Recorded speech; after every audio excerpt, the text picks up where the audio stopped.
Aloha imelised seiklejad teisel pool ekraani ja kõrvaklappides. Minu nimi Kristel Laksmi-Tett on tulemas eetrisse jällegi imelisest San Diegost, Californiast. Ja ma kutsun ennast ise uue aja coachiks ja usun, et meis kõigis on olemas aarete laekad ja kui me need aarded avame, saame hakata elama oma unistuste elu iseenda tingimustel siin ja praegu. Ja täna on meil väga eriline päev, sellepärast et saates on külaline Helina Kalda. Tere tulemast! Aitäh! Tere! Ja Helinaga saime me tegelikult ühendust läbi Roland Tocco, kes on Eduakadeemia üks loojatest ja oli väga tore kuulda uuest projektist, mis on just alustanud siis Helinaga koostöös ja teadlikult õnnelik mina on siis siuke väike online kogukond, mille siis eesvedaja sina üks nendest oled ja väga imeline mõte, sellest me räägime kohe ka natukene rohkem. Aga kui rääkida Helinast, siis Helinal on taustaks siin ilu- ja rühmavõimleja kogemused, mis on väga eriline, et seda iga päev ei kohta, ei kuule ja samamoodi hariduselt oled sa füsioterapeut ja hingelt oled siis vaimse tervise edendaja, lisaks veel loomulikult naine, abikaasa oma imelisele mehele ja ema 2,5-aastasele pojale.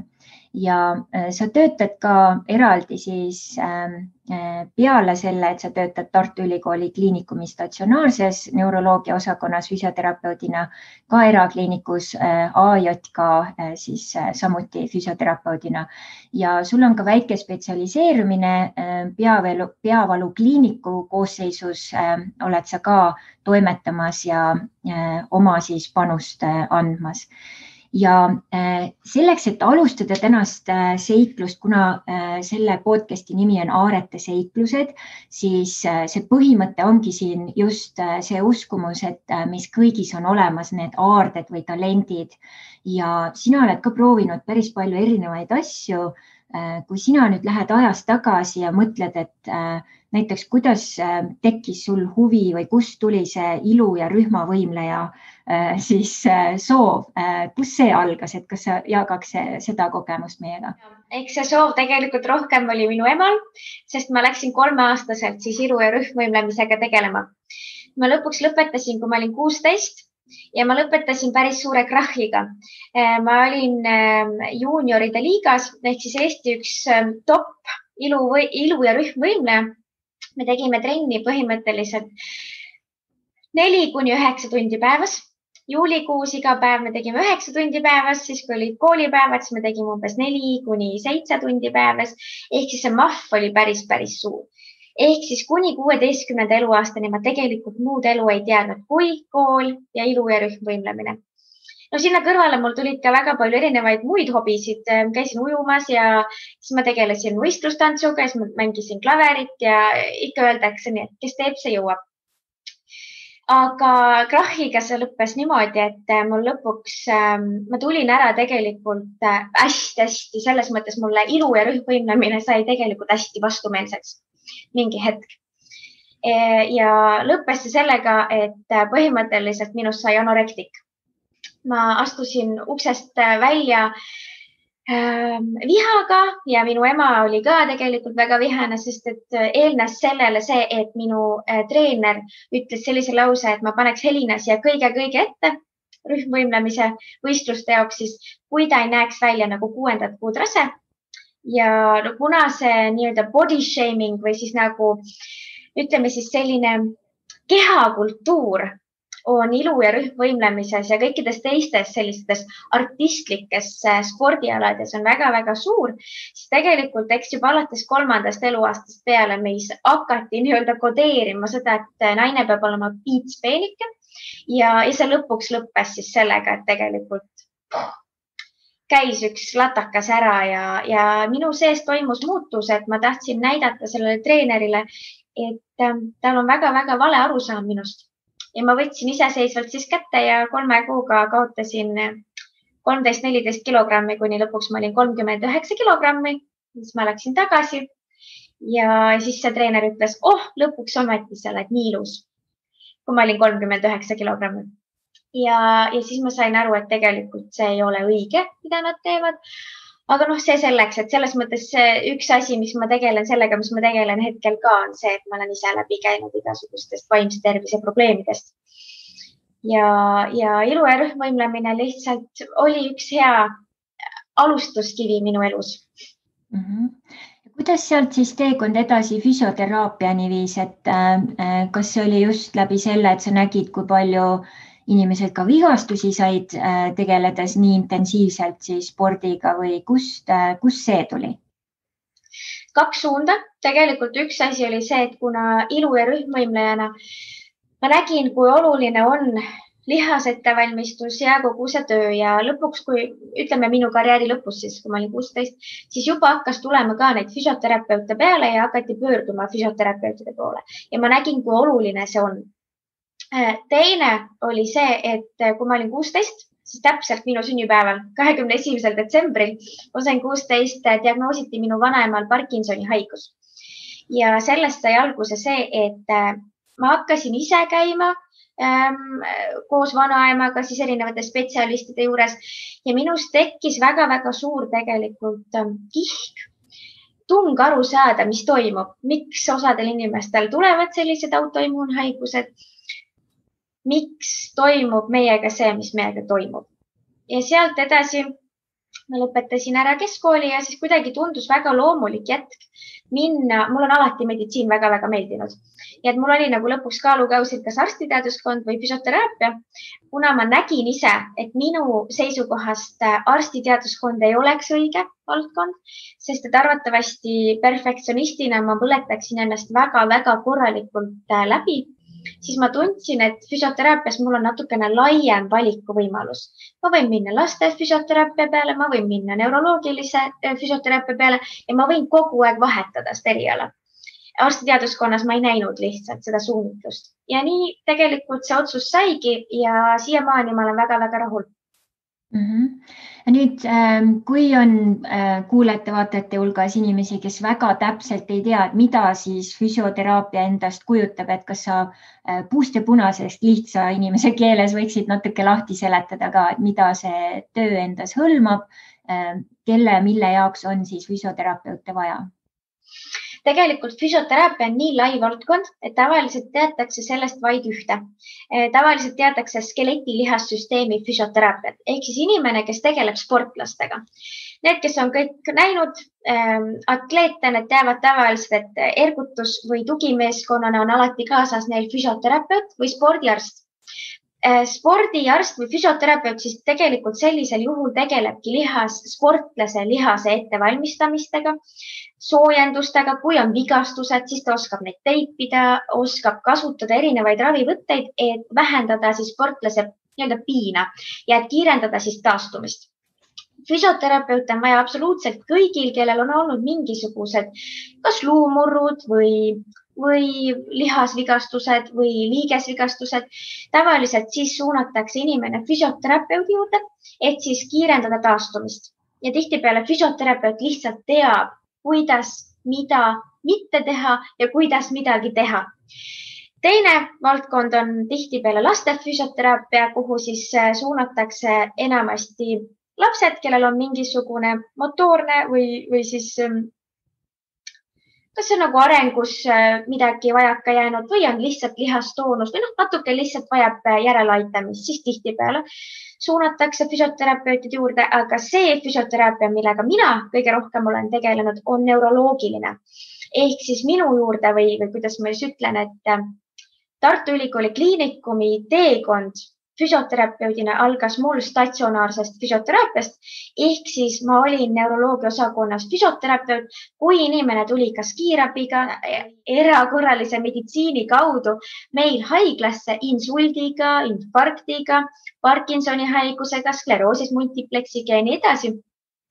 Siis tihtipeale on nii, et pärast insulti inimene ise ei suuda enam kas istuda või seista või kõndida, siis on füsioterapeut see, kes siis aitab nende funktsioonide taastamisel kõige rohkem kaasa. Me kas või õpetame inimest, kuidas uuesti süüa, kuidas kirjutada, aitame kõnele kaasa.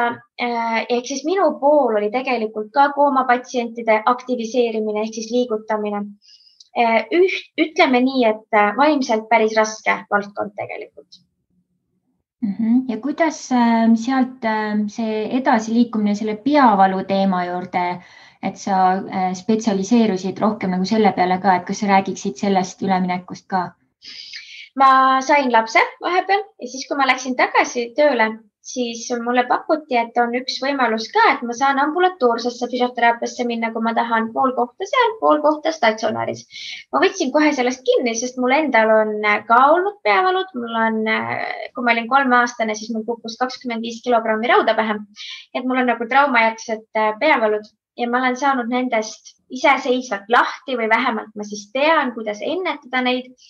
Minu peavalud on seotud siis pingega, pingelangusega. Ja siis ma nagu nägin, mul on ämmal ja minu abikaasa õel on väga tugevad migreenid.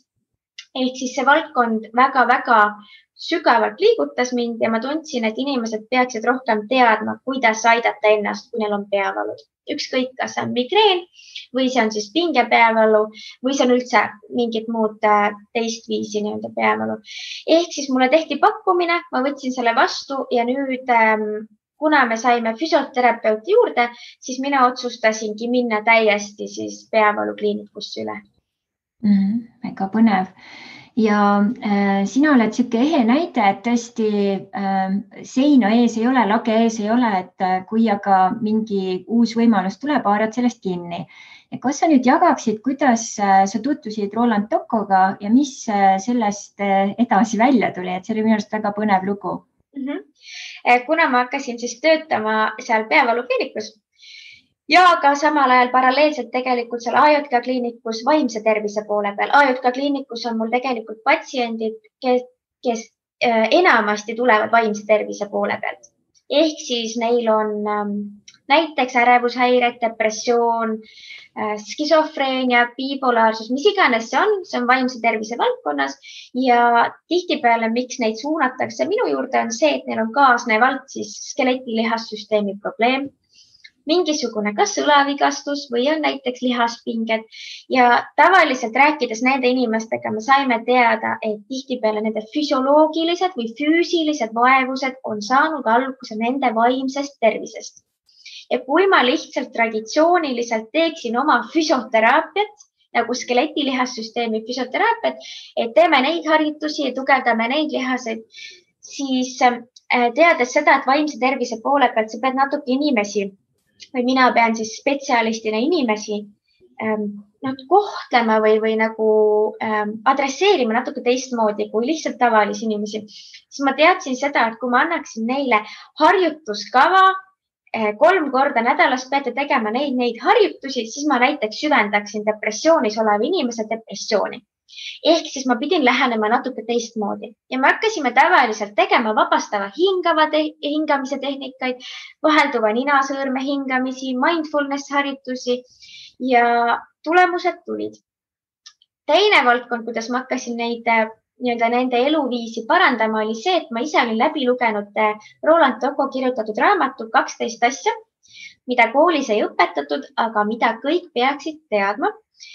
Ja ma lugesin selle raamatu läbi ja see tundus nii lihtne, nii nagu lihtsakoeliselt kirjutatud, et kõik inimesed võiksid seda lugeda. Väga-väga kergesti loetav ja ma hakkasin seda soovitama oma patsientidele. Lisaks siis sellele, mis me tegime. Et kuidas siis leida oma sihtelus, kuidas muuta oma elustiil tervislikumaks, kuidas leida motivatsiooni, kuidas üldse oma rahaprobleeme nagu parandada, kuidas suhetes teadvustada, mis on sinu viisarmastuse keelt, mis on sinu abikaasa või elukaaslase viisarmastuse keelt. Ehk siis see raamat andis kokkuvõtvalt nii palju vastuseid küsimustele erinevates eluvaldkondades. Ja siis ma hakkasin tagasisidet kuulma, et see raamat oli kas siis elumuutev osade inimeste jaoks, nad olid leidnud leevendust oma peavaludele, nad olid leevendust leidnud enda ärevushäiretele sealt raamatust.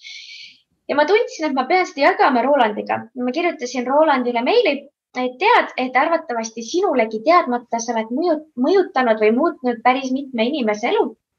ja et ma lihtsalt tahan, et sa teaksid seda, et sinu raamat on saanud laiemat kõlapinda just vaimse tervise poole peal ja Roland siis kirjutas mulle vastu, et ta tahaks kuulda rohkem, kuidas see on toimunud, et tahaks kuulda edulugusid.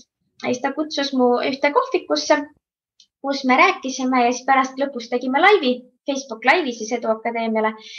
Ja Roland küsis minu käest, et aga kuidas ma saaksin sinu jaoks nüüd kasulik olla. Ja ma ütlesin, ma hetkel ei tea, et minu jaoks juba see, et sa tead seda fakti, et sa oled mõjutanud inimeste elusid, on juba minu jaoks piisav. Aga Roland ütles, et ma tahaks sinuga mingi hetk ikkagi koostööd teha tulevikus, aga ma hetkel veel ei tea täpselt, kuidas. Ja läks natuke aega edasi ja ta kutsus mind enda koju õhtusöögile, kus oli tema kallis elukaaslane Brett ka. Ja me hakkasime rääkima vaimsest tervisest ja siis ta tegelikult jagas minuga, et Krista Lensinil on jagada selline lugu enda depressioonist, enda läbipõlemisest ja enda lapsega seoses, siis lapse sügavast depressioonist, et Krista on nagu õhku paisanud mingisuguse mõtte, et võiks nagu midagi teha, et tema oleks kambas. Ja siis ma võtsin selle enda sisse, ma ütlesin, et väga hea mõte, ma hetkel veel ei tea, mida teha, aga ma võtan selle enda sisse ja ma lasen lihtsalt nii-öelda tajul siis voolata. 10. aprillil järsku läks pirn põlema ja ma tundsin, et nüüd on vaja teha selline kogukond, nagu on see teadlikult õnnelik mina ja mul hakkas lahti rulluma kogu visioon, mida me saaksime teha nende inimeste heaks. Ja siis hõlmaski kogemuslugusid, nagu Krista saaks rääkida, kuidas tema on tulnud nii enda läbipõlemisest kui depressioonist, kui lapse sügavast depressioonist välja. Siis meil oleks vaja sinna kindlasti spetsialiste, kes oskavad reaalselt nõu anda, mida teha, nagu kliinilised psühholoogid, psühhiaatrid, kogemusnõustajad, vaimse tervisega seotud inimesed, ida- kui lääne meditsiinist inimesed, et teadvustada inimesele, et tema on aktiivne muutuja siin elus, et ta ei ole nagu lükata tõmmata, vaid et tema sees on see aare tegelikult, täpselt nii, nagu sa alguses ütlesid ka, et ta lihtsalt avastaks selle. Et ta ei pea lihtsalt aksepteerima sellega, et ongi nii ja kõik. Ja siis sellest hakkas lahti rulluma selline äge projekt, mis nüüd sai 17. september, sai siis teoks. Ja praegu juba meie lindistamise ajal siis peaaegu siin juba 6 aega hiljem on juba päris palju osalejaid ja liikmeid ka juba registreerinud. Ja meil on hetkel siin umbes 180 liiget. Ja. Nii. Ja see kõik, mis sa räägid, väga heliseb ka minuga, et mina olen inimestega ka tegelenud nüüd juba üle 20 aasta ka rahvusvaheliselt siin ja just inimeste sisemaastike erinevate siis teemadega ja sügavsukeldunud, ise oma asju eksperimenteerinud ja proovinud ka leida siis uutmoodi lahendusi ja need teemad, mida sa siin kõik välja tood, et ma näen praegusel ajal siin 20 aastal siis on need veelgi võimendunud. Ärevushäired, depressioon, just, et isegi eluisu kaob ära, et mis mõte, et mul ei ole tulevikku, et kui see pandeemia siin siukseid trikke teeb, et mis tulevikku mul on. Ja siis suunatagi olla inimeste jaoks seal olemas, et kuidas sellistest olukordadest välja tulla. Ja kuidas sinu kogemus on olnud sellel aastal, et mis on nagu kõige siuksem kriitilisem olukord, mis sa näed praegu, et inimesed sinu poole pöörduvad või kus on kõige rohkem nagu siis võib-olla abi vajatud just sellel aastal? Ja see aasta on selline väga erakordne aasta, et enne oli ka ju ärevushäired ja depressioon, aga nüüd on kõik see võimendunud. Ka inimesed, kes ei ole absoluutselt olnud ärevushäiretega kimpus, on nüüd, tunnevad seda nii-öelda, ma võin seda vist öelda niimoodi, et ühisväljas, nad tunnevad lihtsalt seda ärevust, et see lihtsalt tuleb nagu ustest ja akendest sisse, meedia ilmselgelt kajastab, nii et põhimõtteliselt see ärevuse foon on nii sügav kõigis juba sees, et maskide kandmised, desinfitseerimised, kõiksugused sellised asjad, et sa tead, et sa ei saa oma elu elada nagu täisväärtuslikult. Ja keegi ei tea, kaua see kestab, eks. Nii et selles mõttes ma ütleks, et see ärevus on see kõige põhilisem, mis võib ka olla otseselt vallandanud sellest, et väga palju on olnud koondamisi, väga palju on olnud ka tegelikult ju töötuks jäämisi. Jah, et selles mõttes inimesed ei saa teha seda, mida nad tegelikult tunnevad, et nad tahaksid teha. Ja ka inimesed, kes tahaksid võib-olla töökohta vahetada või teha sellise shifti oma elus, nad ei julge hetkel seda teha, sest et kõik see tundub nii habras. Ja mis on sinu siuksed võib-olla ütleme 3-4 esmast nippi, mis sa inimestele annad, kui ta ärevusega tuleb, et kus ta saaks ennast aidata, siis loomulikult kõige esimene asi olekski elada oma elu nii, et sa ennetad seda, et seda ei tekigi, aga kui ta nüüd juba ikkagi on läinud juba üle selle ääre ja ongi seal ärevushäiretega väga-väga hädas, et mis oleks võib-olla need esimesed 3-4 sammu, mida ta saaks teha? Ja kliinilised psühholoogid ütlevad, et ärevushäirete jaoks sellist pannkoogi retsepti ei ole, sellepärast et kui sa hakkad ärevushäiret näiteks nii-öelda maandama hingamisharjutustega, siis sa võid hoopis selle matta tegelikult ühe kesta alla. Ehk siis seda oleks vaja siis süsteemselt, kas siis kliinilise psühholoogiga või psühhiaatriga nii-öelda lahti mukkida. Mina ütleks seda, et mul on lihtsalt endal üks ülimalt hea sõbranna, kes on ka meie kogukonnas nüüd spetsialist, kes ise seljatas oma ärevushäired ja paanikahood ja nüüd on toitumisnõustaja, toitumisterapeut. Ütleme siis nii, mina ütleksin seda, et kui alustad hommikut, mis mulle meeldib teha, on visualiseerimine, meditatsioon, sügavad rahulikud hingamised, siis sellega sa juba alustad oma hommikut hästi ja sa vähendad võimalust alustada hommikut äreval foonil. Ehk siis, mida mina emana teen? Mina panen hommikuks kella 6 äratuskella endale, kuigi terve perekond ärkab kell 7, et mul oleks oma maandumisaeg. Tund aega ma tegelen sellega, millega ma tahan. Ma kas loen raamatut, ma mediteerin, ma hingan, ma manifesteerin, kirjutan endale afirmatsioone üles, tegelen sellise vaimse praktikaga, teen vahepeal hommikuti trenni, kui tuju on, see ei ole nagu kindel režiim, aga ma lähen sellises mõnusas go with the flow mõjuviisiseks. Ja ma tunnen, et ma lihtsalt saan oma aja kätte ja siis ma olen tunduvalt parem ema, abikaasa, füsioterapeut ja ma juba tunnen, et ma olen hommikul alustanud nii-öelda parema jalaga oma hommikut. Järgmine asi, mida ma teeksin, oleks see, et kindlasti ärge jätke ennast üksi. Üksi jätmine nagu kõige hullem asi, mida inimene saab üldse teha. Ehk siis jaga oma tundeid kellegagi. Ükskõik, kes see on, kas see on sinu parim sõbranna, ema, elukaaslane, liitud mingi kogukonnaga, leiad endale mingi mentori, lihtsalt peab neid asju jagama. Ja hakka palun teadvustama enda sisekõnet. Sisekõne on tavaliselt see, mis tegelikult manab meile meie reaalsuse. Mida positiivsem on sisekõne, kui ma lähen peegli ette ja ma näen, tead Helina, nagu ma ütlen ausalt, see oli päris raske veel, siis kui ma olin anorektik, siis ma nägin ennast alati koledana. Et see polnud üldse mingisugune teema. Aga nüüd ma võin minna vabalt peegli ette ja öelda, et vau, sa oled Helina, sa näed täna nii hea välja, sa oled imeilus, sul on ilusad juuksed, ma hakkan endas nägema head ja ma ei lähe peegli ette, et ennast kritiseerida. Ehk siis see sisekõne, mis hakkab mulle rajama mind ja minu ümbritsevat maailma. Ma hakkan märkama seda. Sellest me räägime hästi palju ka enda kogukonnas, et tegelikult ju sinu välismaailm on sinu sisemaailma peegeldus.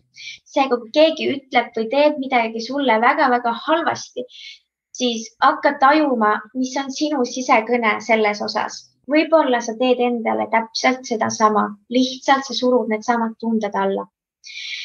Ja see ongi, ma arvan, kõige suurem muutus olnud ka, kui ma olen rääkinud ärevushäirete all kannatavate inimestega, et nad kogu aeg pigem nagu räägivad endale probleeme, nad ketravad muresid, probleeme, negatiivne sisekõne käib kogu aeg, ma ei saa hakkama, ma ei ole piisavalt hea, ma ei ole piisavalt ilus, mis tegelikult loobki neile täpselt sellise reaalsuse, nagu nad enda peas siis ketravad. Ja kõige suurem muutus ongi tegelikult hakanud toimuma sellega, kui nad on hakanud ütlema stopp, see on mitte toetav mõte, mis mul praegu on. Ja sa hakkad seda ise teadvustama ja siis sa hakkad seda ümber kodeerima. Ja väga head soovitused, et mina olen ka ise teinud väga huvitavad sarnaseid seikluseid siin viimastel aastatel just läbi, et kaotasin 15 kilo just ja kõik treeningud, toitumised, kõik siuksed asjad ja tänasel päeval ongi, et minu päev algab alati mingi liikumisega. Mul on hommiku kirjutamised, praegu just täituski aasta aega, kui ma iga päev kirjutan, nii et see on minu terapeut, et elan seda nagu siis seal välja. Ja nüüd meil on siin just niisugune kuumalaine Californias, et olen nüüd viimased 2 kuud käinud ka nii, et iga päev siis ka ookeanisse hüpanud, et on väga niisugune värskendav. Ja täpselt samamoodi ma toetan just seda mõtet, et kui sa ennast ära täidad, siis sa oled parem inimene, sa oled parem abikaasa, sa oled parem ema, sa oled parem kolleeg ja sellise täituvusega välja minnes on terve maailm kohe hoopis teistes värvides ja loomulikult siis peegeldab seda ka vastu. Nii et väga head nipid.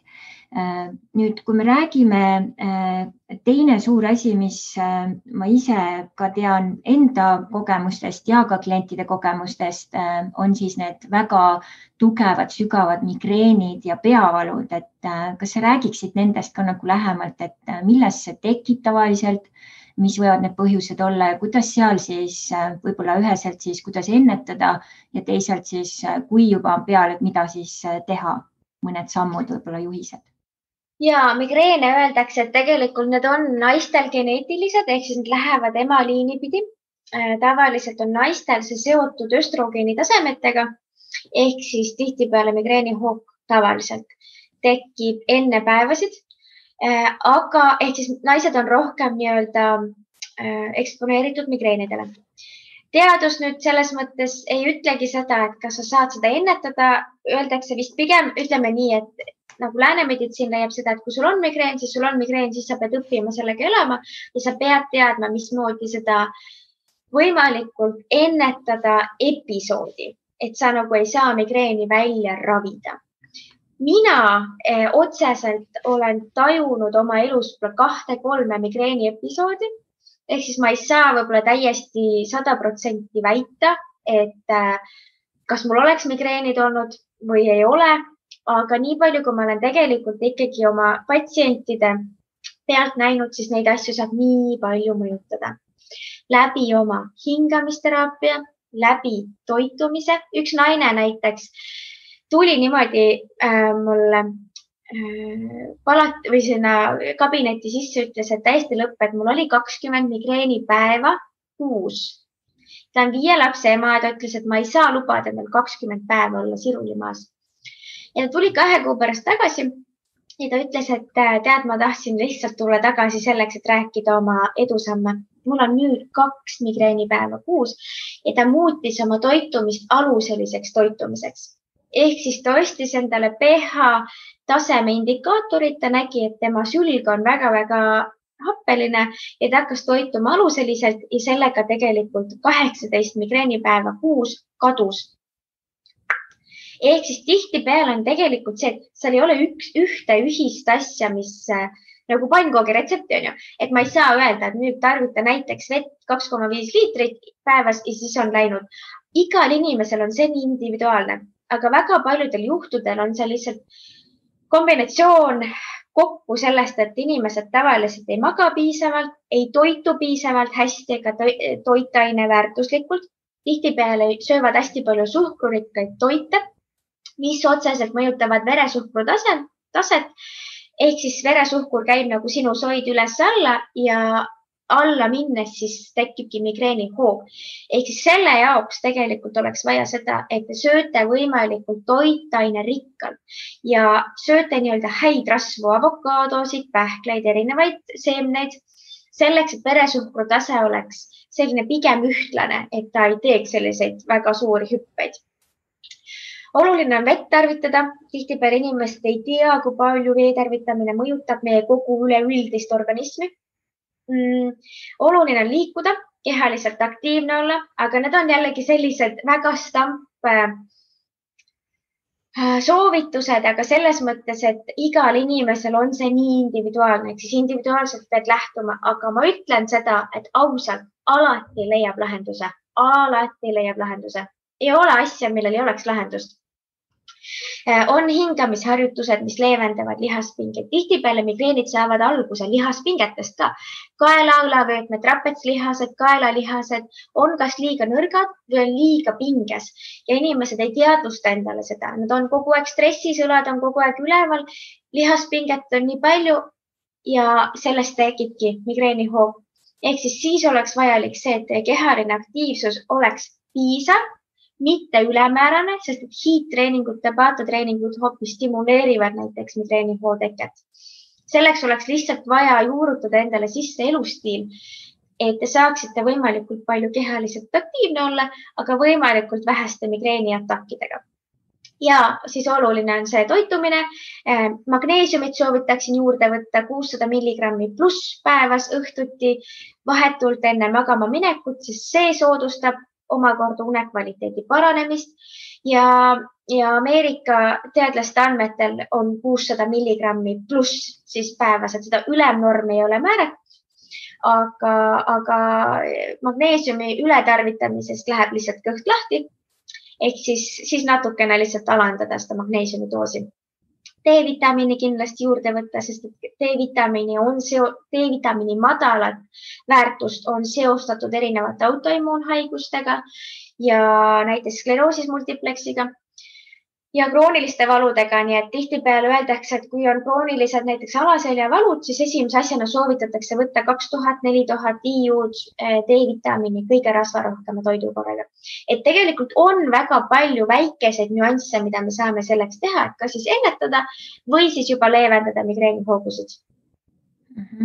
Väga head nipid ja väga lihtsad, väga tehtavad, et igaüks saab nendega hakkama ja ma ise just ka aktiveerisin uuesti teadlikult vee joomise, et mul oli siin ka podcast Riina Raudsikuga ja tema ikkagi rõhutab seda vee olulisust ja hakkasime tegema seda head vett siis soola ja söögisooda segu ja väga suur vahe on, et tõesti me ei saagi võib-olla aru, kui paljud inimesed tegelikult on vedelikupuuduses, kroonilises vedelikupuuduses ja rakkude vedelikupuudusest me üldse ei räägigi, et see on juba järgmine tasand. Aga nüüd räägi mõne sõnaga sellest, et selles kogukonnas on sul väga huvitav fookuspunkt, et sa proovid just tasakaalu leida ida ja lääne meditsiini siis sellist kooskõla ja koostööd tekitada, et räägi natukene sellest, et kus see idee üldse tuli ja miks see on sellisel kujul oluline ja kuidas sina ka, kui sa töötad tõesti sellises kliinikumis ka, et kuidas seal vaadatakse niisuguste lisa siis terviklikumate asjade peale, et kas ollakse avatud selliste lahenduste peale? Jah, väga hea küsimus. Iseenesest, kuidas ma tulin selle peale, oli see, et tihtipeale ikkagi patsiendid ja kliendid on need kõige paremad nõuandjad tegelikult. Tihtipeale tulevad edulood erinevatest kohtadest. Väga paljud patsiendid hakkasid rääkima, kuidas nad said abi Hiina meditsiinist, kuidas nad said abi hingamistehnikatest, progresseeruvast lihaslüügastusest, väga-väga paljudest erinevatest valdkondadest. Ja siis mingi hetk ma tajusin, et minu aeg on limiteeritud. Ehk siis ma saan 8 inimest päevas maksimaalselt aidata. Ja ma tajusin seda, et ma räägin päevast päeva mingi hetk ikka jätkuvalt seda sama juttu, täpselt jooge rohkem vett, miks vett on vaja väga palju tarvitada, kuidas kehalist aktiivsust enda sisse juurutada, kuidas leida motivatsiooni. Ja ma nagu nägin, et need lähevad täpselt samadesse valdkondadesse. Ehk siis inimesed peaksid seda teadma ja alati tekkis nendes klientides ahaa-efekt, miks keegi pole varem mulle seda rääkinud. Kuidas sisekõne mõjutab siis meid, kuidas stress mõjutab meid ja nii edasi.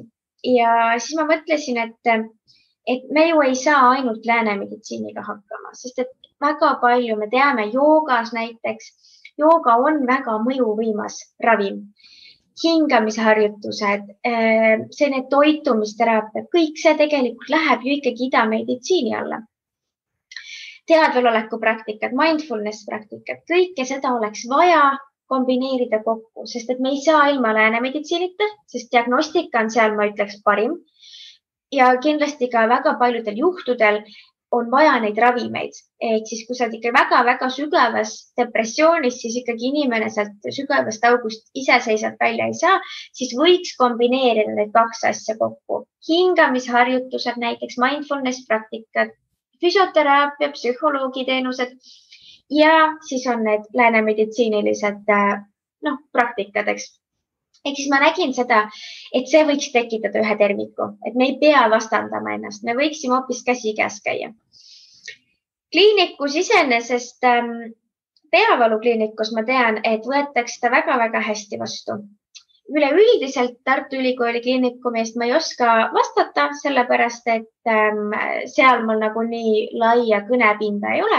Aga ma tean, et ka AJK kliinikus võetakse väga hästi vastu, sest nemad teavad, et mina ei ole traditsiooniline füsioterapeut ja ma olen väga paljude meie klientidega juba tegelen nagu algusest peale niimoodi, et ma põhimõtteliselt ühtegi harjutust nendega, traditsioonilist füsioterapeutilist harjutust pole teinud.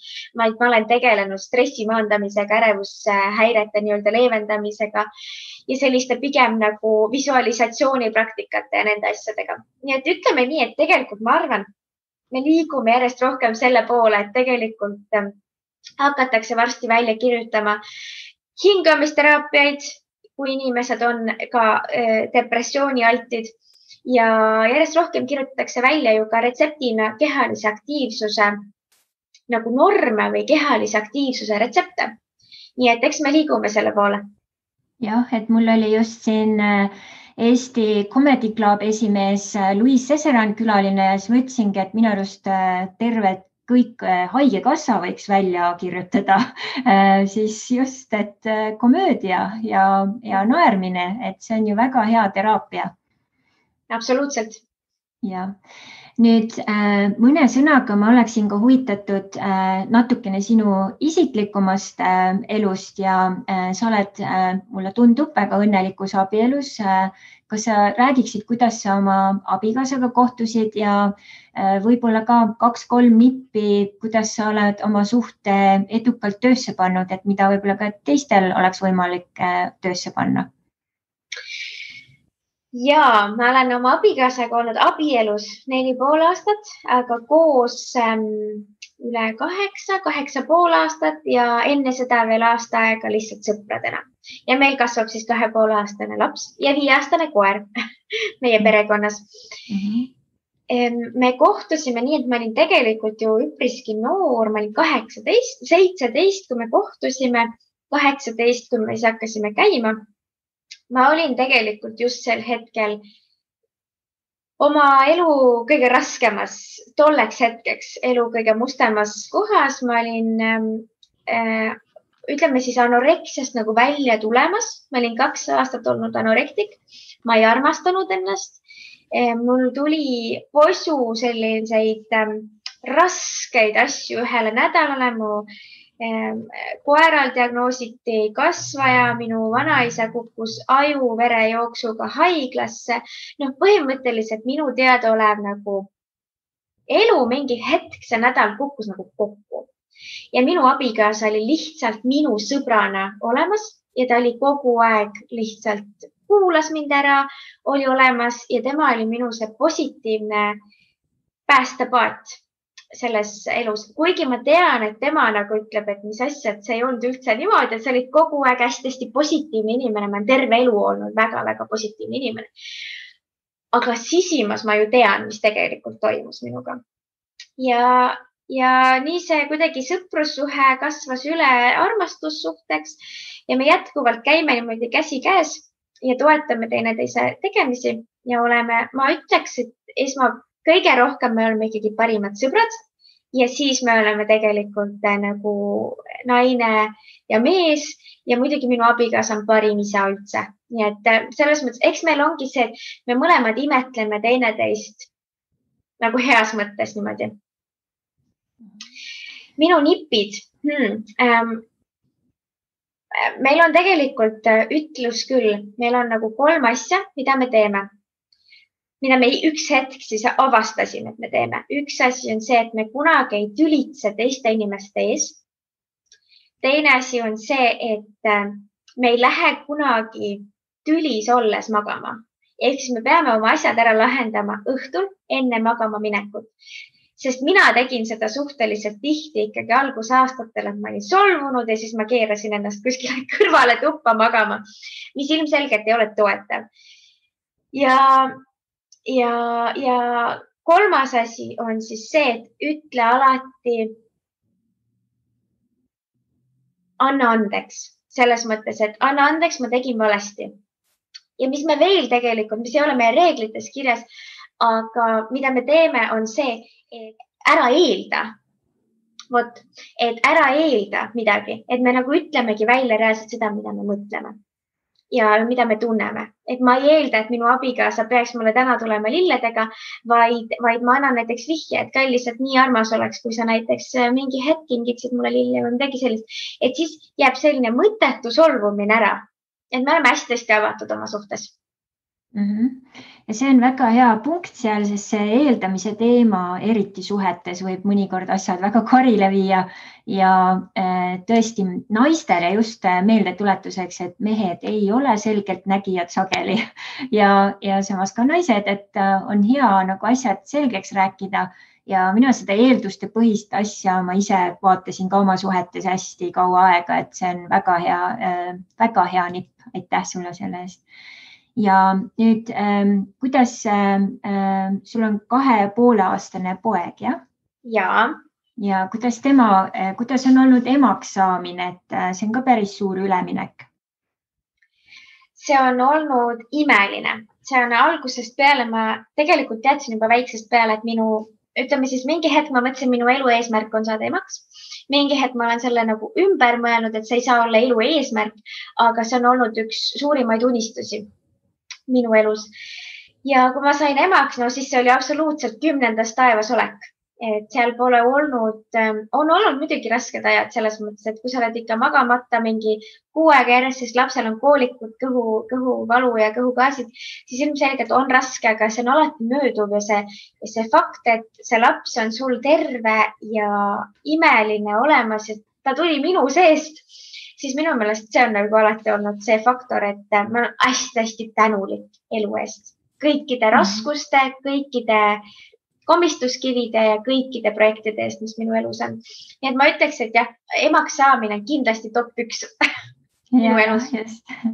Ja minu poeg on juba 23-aastane, nii et ka see seiklus läbi tehtud, aga just mida mina olen tundnud, et minu elus on minu poeg olnud minu number 1 ankur ja minu number 1 õpetaja ja ma usun, et väga paljudest väga rasketest hetkedest oligi just tema see, kes aitas lihtsalt see kohalolu, et mul ei ole enam seda luksust, et ma teen mingit asja lihtsalt lollusest või ma ei tea millest, et ma pean ikkagi mõtlema ka, et okei, mul on see vastutus ja ma pean natukene siis edasi tuleviku peale mõtlema.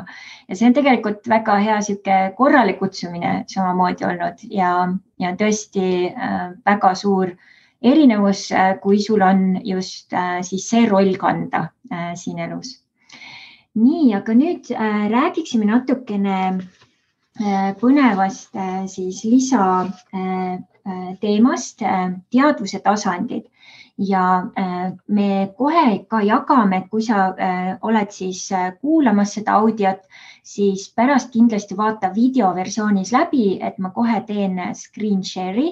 Kuidas sina selleni üldse jõudsid, miks see on oluline ja see on väga ilusasti selgeks värviline, ilusate värvidega, et kes pärast videot vaatavad, et millega tegu on ja miks seda vaja on, kuidas see saab aidata meid?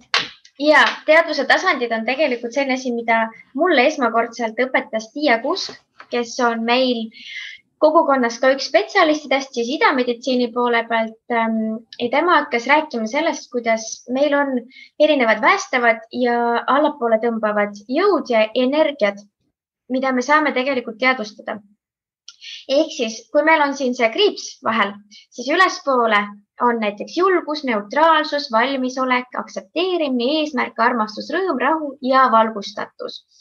Need on kõik väestavad jõud. Ja kui sa viibid selles näiteks rõõmu tasandis, siis sa tunned meeletut rahulolu ja sa ei saa samal ajal tunda süütunnet, apaatiat, nukrust, siis sa oledki rõõmu tasandis. Kui sa oled seal allpool, siis on kas uhkus, viha, iha, hirm, nukrus, apaatia, süütunne, häbitunne, siis tihtipeale on nagu see, et kui sa mõtled, et see kriip seal on laud, siis kui sa oled seal allpool, siis sa oleksid nagu laua all kükitaksid. Ja kas sa näed sinna laua peale? Tegelikult ikkagi ei näe. Ehk siis sa ei teagi, mis seal üleval pool võiks olla. Ja sa istud näiteks oma süütunde sees, samal ajal tunnedki võib-olla süüd, ükskõik mille eest, siis sa ei näe ülespoole, et sul oleks võimalik olla rõõmus. Kui sa aga oled seal üleval pool, päästavates energiatasemetes, siis sa näed tihtipeale alla, et kuidas sa võiksid jõuda sinna alla, aga sa ei taha sinna alla ilmselgelt minna. Mis on aga üks eelis all olemisel, on see, et sa oled päriselt vastamisi oma hirmude, oma tõekspidamistega ja oma selle kõige madalama punktiga. Ehk siis siit sa saad ainult tõusta ülespoole. Aga kui sa oled näiteks uhkuse, viha, iha tasemel, siis tegelikult väga kerge on spiraliseeruda niimoodi allapoole, sest et negatiivsed energiat lihtsalt tõmbavad meid allapoole. Ehk siis, kust alustada? Seal on tegelikult erinevad viisid. Üks asi, mida mina olen soovitanud enda klientidel, on see, et prindi lihtsalt see tabel välja ja hakka märkama erinevates eluvaldkondades, sa oled erinevates tasemetes. On okei olla vahepeal allpool olevas, sellest piirist allpool olevates tasemetes. Me kõik vahepeal tunneme mingisugust hirmu või nukrust või leina, seda me ei saa nagu endast välja tõmmata, aga võiks märgata seda, et 80% ajast me võiksime ikkagi olla seal üleval pool väestavates energiatasemetes ja umbes 20% on väga okei, kui me oleme seal allpool.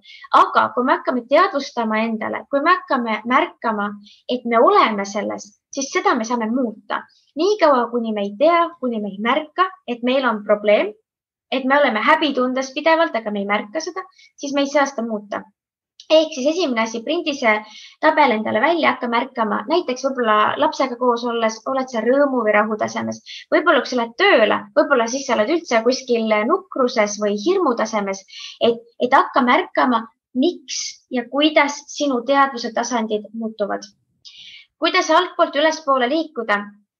See on päris raske, sellepärast, et tihtipeale sa tõesti ei näe sinna laua peale. Aga seal on võimalused. Üks asi on see, et hakka tegema isetuid tegevusi teistele inimestele. Et sa hakkad tegema midagi kellegi teisel hüvanguks. See ei tähenda seda, et sa jätad ennast tagaplaanile.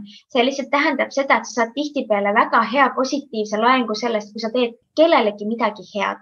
Hea tegevus, mis iganes, mingisugune väike selline armas asi abikaasale ma tihtipeale jätan näiteks tööportfelli vahele, mingi armsa väikse sticky note'i peal, väikse sellise kirjutise, et oled mulle kallis või jätan mingisuguse maiustuse talle sinna, et ta teab mingil hetkel, kui ta siis tööl on, näeb seda, sest ta teab, et ma olen tema peale mõelnud ja ta tunneb ka südames soojust ja rõõmu.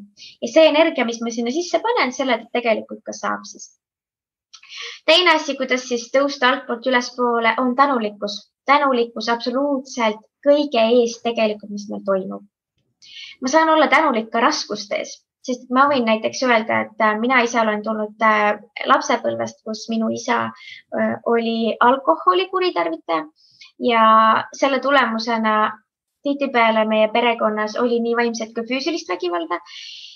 Ehk siis ma olen ka tänulik kõikide nende intsidentide eest, mis on tegelikult defineerinud hästi palju minu elu ja minuga valesid tõekspidamisi tekitanud. Aga ma olen väga-väga tänulik, sest et see näitas mulle elu. Ja see aitas mind siia, kus ma olen täna. Ja kolmas variant, kuidas siis tõusta altpoolt ülespoole, on huumor. Täpselt see, mis sa enne ütlesid ka. Hea huumori vaatamine.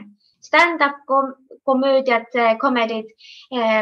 Varuge ennast hea huumoriga, nagu tõsiselt hea huumoriga, sest et kui sa naerad, kui sa oled nagu reaalselt rõõmus, siis sa ei saa samal ajal tunda mingeid teisi tundeid. Ja neljas siis, kui ma ütleks ühe veel, on see, et aktsepteeri. Lihtsalt aktsepteeri, võtta see omaks. Okei, ma olen praegusel hetkel nukruse tasemel. Mul on halb olla või ma vihastasin. Okei, ma vihastasin. Aga miks ma vihastasin? Hakka lihtsalt märkama enda tundeid. Aktsepteeri, ära hakka võitlema nende asjadega. Aktsepteeri ja siis sa saad sealt edasi minna. Väga hea ülevaade ja mulle meeldis just see laua näide, et tõesti, kui sa kükitad seal laua all, siis laua peal võib sul olla pidulaud, aga sa ei pruugi seda isegi teada, et seal on pidulaud ja sina võid seal laua all olla täitsa nälgas, on ju. Ja ainus, mis on vaja teha, ongi püsti tõusta. Et väga lihtne. Nii, ja nüüd selle teema ja võib-olla ka kogu teema selliseks kokkuvõtteks oleks väga hea just üks väike meeldetuletus, mis, kui me olime väikeses kirjavahetuses siin just enne saadet ka, mis väga helises minuga, kuna ma näen, see on pidev teema, mis ka, kui mul on grupi coachingud inimestega või ka individuaalsed coachingud, siis meil on teatud siis intervallid, kuidas meil on seal need kokkusaamised ja siis ma julgustan neid vahepeal võtma minuga ühendust, kui nad jooksevad omadega kinni või neil on vaja lisa siis abi. Ja Eesti inimene, et lihtsalt kultuuriliselt on niimoodi toiminud nii palju aastasadu, et ta pigem ajab ise tõesti selle adra kas või seinast läbi, aga ta ei lähe küsima abi, sellepärast et aga mis siis naaber mõtleb või ma ikkagi tundun siis väga nõrk, ma ei saa endaga hakkama. Nüüd see abi küsimise teema, see on nii oluline ja mõnikord on see tõesti eluline küsimus, et sul oleks see julgus ja oleks siis see esimene samm, mis sa teeksid. Mida sina selle kohta oled ise kogenud ja kuidas sina julgustaksid inimesi abi küsima, et kui neil on tõesti väga sein ees või ongi seal laua all ennast täitsa lääbakile tõmmanud? Keeruline, sest et tegelikult ma tean, sügavas depressioonis olevad inimesed tahaksid julgu minna, võimalikult distantseerida ennast kogu ümbritsevast. Ja see on kõige hullem asi, mis nad üldse saavad teha endaga. Mina ütleks nii, leia endale vähemalt üks inimene, kes päriselt kuulab sinu ära. Lihtsalt, kas leiad sa selle kogukonnas, sest et mina võin öelda, et meil teadlikult õnnelik mina kinnises Facebooki grupis on nagu juba nii palju kogemuslugusid tulnud. Ise inimesed jagavad enda kogemusi ja teised inimesed hakkavad selle peale ütlema, jaa, mul samamoodi. Et tegelikult, kui sa ei räägi, siis sa ei saa ka teisi inspireerida. Kui sa hoiad selle kõik enda teada ja sellepärast ma ise tundsin ka, et ma pean rääkima väljapoole neid asju, mis on minuga ka toimunud, sellepärast ma võiksin vähemalt ühte inimest inspireerida sellega, et tegelikult see reaalselt saatus on minu enda kätes. See ei ole lihtsalt see, et kuhu perekonda ma sündisin. Ehk siis lihtsalt palu abi, ükskõik, kus sa tunned, et sinu jaoks on turvaline. Sa ei pea otsima selleks ma ei tea, Eesti parimat psühholoogi, sa pead lihtsalt alustama kuskilt. Selles mõttes, et see inimene, kellega sa tunned, et sul tekib kas side, on see mingi mentor, on see mingisugune psühholoog, kogemusnõustaja, siis selles mõttes jaga lihtsalt oma lugu, lihtsalt jaga neid emotsioone, sest et tihtipeale on nii. Jagatud mure on pool muret. Nii. Ja teiseks, võib-olla sa ise ei märka enda sees olevaid neid tundeid, mida väliselt see inimene võiks sulle siis teadvustada. Kuule, Helina, äkki sul on üldsegi mingi madalene sinnangu teema seal taga ja võib-olla sa hakkad lahti koorima sibulat ja sa tegelikult jõuad selle tuumani. Et seal kindlasti ei ole mitte midagi kaotada.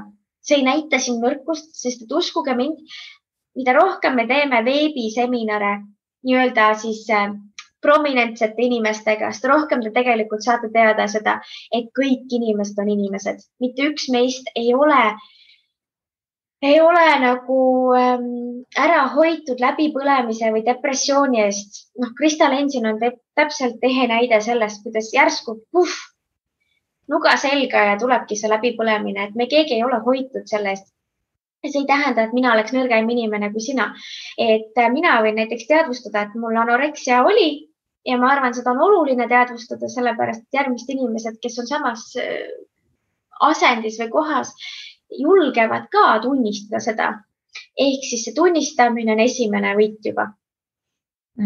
Just väga head mõtted ja sageli ongi, miks mina ka nagu õhutan, et tõesti, kui ei ole võimalust kas siis mentorit või coach'i endale saada, kas või hea sõber, kes annab sulle lihtsalt peegeldab mingit teist nurka või vaatenurka, mida sa ise ei näe ja see võib juba olla täitsa väga suur edasiminek ja väga oluline samm. Ja nüüd lõpetuseks mul on üks sihuke väga sügav küsimus, et kas sina oled mõelnud, et kui ühel hetkel sinu aeg sellel planeedil otsa saab, et mis sa sooviksid, oleks see pärand või legend, mida sina endast maha jätad? See on väga hea küsimus. Ma tahaks loota, et minust jääb maha kas siis läbi minu laste või läbi võib-olla kunagi ma kirjutan paar raamatut äkki enda kogemustest, enda kogemusloost, enda tegemistest ja läbi selle ma saan inspireerida ja tekitada positiivsemat õhkkonda ka Eesti inimestele. Ma olen arvamusel, et me iga inimene, meie isikuliselt suudame muuta läbi enese muutmise nii paljusid ümbritsevaid inimesi. Sa algad endast ja siis need inimesed sinu ümber tulevad lihtsalt kaasa. Sa ei pea hakkama kedagi reaalselt mõjutama ega muutma, vaid läbi enda avastamise sa hakkad mõjutama nii paljude teiste inimeste enesearengut ka. Nii et minu ema ütles siis, kui ma olin 5-aastane, siis ta ütles mulle mingi hetk, et tead, Helina, ma näen sinus midagi, mis on Oprahis. Ja siis ma sealt haarasin selle mõtte kinni, kuigi ma ei arvanud, et minust saab kunagi mentor või coach või koolitaja, siis minu sisse on jäänud see, et ma tegelikult tahangi teadvustada ja ma tahangi teadvustada seda vaimset tervist inimestele. Et see ei ole mingisugune tabuteema, see on tihtipeale nähtamatu, aga veel rohkem tõsine kui see, et sa näed, et inimesel on luumurd ja tal pannakse see lihtsalt kipsi. See on nii nähtamatu, et me ei taju seda tihti. See tihtipeale ei pruugigi teada võib-olla, et sinu naaber on sügavas depressioonis. Et lihtsalt seda teadvustada, et sa ei ole ohver, et see ei ole jäädav, et sa saad alati muuta oma homset päeva, oma tänast päeva ja see on kõik tegelikult sinu enda kätes. Väga ilusti öeldud ja nüüd, kui meie vaatajad, kuulajad on huvitatud teadma siis natuke rohkem, et mis see teadlikult õnnelik mina endast kujutab, et kas sa mõne sõnaga räägiksid ka, et kuidas see välja näeb, et vot nüüd keegi kuulab, mõtleb, et okei, kõlab väga põnevalt, et tahaksin liituda, et mismoodi siis oleks seda võimalik teha? Me oleme siis Edu Akadeemiaga kahasse või siis koostöös teinud sellise asja, nagu on teadlikult õnnelik mina, kogukond. Ennekõike meil on seal kinnine Facebooki grupp, kus siis kõik inimesed, kes tulevad, saavad endast tunda väga mugavalt ja kõik see, mis seal grupi sees räägitakse, see on konfidentsiaalne, see jääb ainult sinna grupi sisse. Meil on 2 paketti, meil on tavapakett ja täispakett. Tavapaketiga liituja siis saab igal kuul ühe live ehk siis otse Zoomis veebiseminari spetsialistiga. Igal kuul meil on erinev teema, vaimse tervisega seotud teema, näiteks septembrikuus oli meil madalast enesehinnangust enesearmastamiseni teema, novembrikuus on kuidas lõpetada muretsemine, detsembrikuus on siis ärevushäirete kuu ja nii edasi, et igal kuul on meil erinev teema ja erinevad spetsialistid, nii lääne kui ida meditsiinist. Ehk siis üks veebiseminar spetsialistiga, kes siis räägib sellest teemast täpsemalt. Teine on siis kogemuslugu seoses selle teemaga ja kui te liitute täispaketiga, siis sinna lisandub veel grupinõustamine ka, et sa saad enda küsimustega tulla ja näiteks septembrikuus või oktoobrikuus, me tegime läbi NPA sessiooni minu näitel siis sellest, kuidas me hakkasime lahti arutama, see on non-personal awareness ehk siis mitteisiklik teadvustamine või teadlikkus. See oli siis minu näitel väga-väga haavatavas seisundis oli, mina nutsin natuke seal kaamera ees, aga see on nagu reaalne protsess, et me tegelikult näitamegi inimestele enda kogukonnas reaalsust, see, mis on päriselt. Ma jagasin oma anoreksia lugu seal, see, mis on päriselt, mis kõik minu sees oli, see tuli välja, et ma ütleks, et meie nagu kogukonnas sa tunned ennast toetatult, kaitstult ja meie kogukonnas on ka kõik need spetsialistid, kes hakkavad siis kas tulevikus või praegu nõu andma, on seal kogu aeg olemas, nii et inimesed ei jää mitte kunagi oma muredega üksi. Ja kui te tahate liituda selles mõttes, siis on see www.eduakadeemia.ee/kogukond, siis te saate seal liituda või vaadata lihtsalt, kas või surfata ringi, seal on meil tehtud koduleht. Ja me teeme ka siia selle podcast'iga seonduvalt siis väikese kingituse lehe, kus siis sa lahkelt oled lubanud jagada seda teadvuse tasandit PDF-i, mõne sõna võib-olla ka juurde kirjutada. Veel oli üks väga põnev kingituse mõte veel lisaks. Kas sa mõne sõnaga räägiksid, et mis see endast kujutab? Ja 2 kuulajale, vaatajale me jagame ära tasuta 3 kuu liikmelisuse teadlikult õnnelik mina kogukonnas, täispaketi siis. Nii et 2 aktiivsemale, teadlikumale kuulajale. Ja mina lisan siis, et kuidas me valime välja, et kes need 2 kuulajat on, et kui me paneme siis, võtamegi niimoodi, et kui me paneme selle podcasti videoversiooni Aarete seiklused podcasti siis Facebooki lehele ja seal selle siis postituse all, kes siis kõige aktiivsemalt kommenteerib või paneb ka sinna küsimusi, sealt siis vaatame need kõige paremad ja võimsamad, väekamad kommentaatorid ja aktiivsed siis osalejad välja ja saate siis ühendust, võtan teiega ise ühendust ja siis ühendan teid Eduakadeemiaga, nii et tuleb väga põnev seiklus. Ja kas sul on midagi veel lõpetuseks ütelda meie kuulajatele, vaatajatele? Mina ütleks seda, et hakake teadvustama koheselt tänasest päevast peale oma sisekõnet. Sest sisekõne on see, mis tegelikult manab teile reaalsuse. Kas see negatiivne sisekõne on loonud teid praegusesse olukorda? Näiteks see, et ma ei ole piisav, ma ei ole piisavalt ilus, ma ei ole piisavalt hea ema, ma ei ole piisavalt hea naine, see kordub ja hakake lihtsalt oma mõtteid kuulama ja teadvustama. Ja ümber kirjutama, mida mina tegin näiteks, oli see, et lapsepõlvest meil on kõigil tavaliselt kaasas mingi pagas. See pagas võib olla kas toetavam või allategevam. Ütleme nii, et mul isa poolt kaasa antult oli pigem siis mahategevam, minu ema poolt hästi toetav. Aga me alati ju võtame mõlemast midagi kaasa. Ja siis ma panin üks hetk endale paberi peale kirja kõik mitte toetavad uskumused, mis mul olid. Oli see seotud rahaga, oli see seotud peresuhetega, taolised asjad, mitte mina ei arvanud seda, aga taolised asjad näiteks, et mehed ei tohi nutta või et raha on saatanast või erinevad sellised uskumused, mis tegelikult ju limiteerivad meeletult meie hakkama saamist ja meie tegelike potentsiaalide väljatoomist.